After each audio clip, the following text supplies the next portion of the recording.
Good morning guys. Day 5 of మండల దీక్ష. పొద్దున్నే పూజ complete చేసుకొని, అంటే డ్యూటీ నుంచి రాగానే ఫ్రెష్ అప్ అయ్యి కంప్లీట్ చేసుకొని నా బ్యాచిలర్ కష్టాలు స్టార్ట్ చేశాను.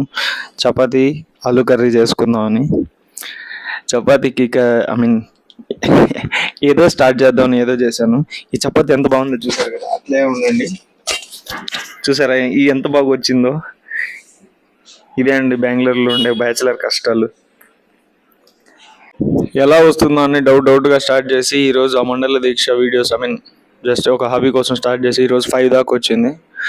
నిన్న ఈవినింగ్ నిద్రలేసి ఫ్రెష్ అయ్యి పూజ కంప్లీట్ చేసుకొని బయలుదేరేసాను. ఇంకా ఇప్పుడు ఇంత ముందుగా ఎర్లీ మార్నింగ్ రావడం, ఫ్రెష్ అవ్వడం, టిఫిన్ చేసుకోవడం, తిని ఇప్పుడు పనుకుంటే ఈవినింగ్ లేయడం, మళ్ళీ తిని మళ్ళీ ఫ్రెష్ అయ్యి పూజ చేసుకొని తిని బయలుదేరి చలో కూలి పని.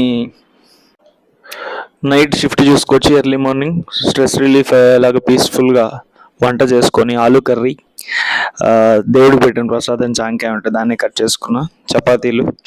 ఇది డైట్ లాగా కనబడుతుంది కానీ ఇది డైట్ ఏం కాదు, నేను ఫుల్గా తింటాను. నేనే చేసుకొని పీస్ఫుల్గా తింటాను. Okay, signing off guys. Good bye. నాకు గుడ్ నైట్. బాయ్.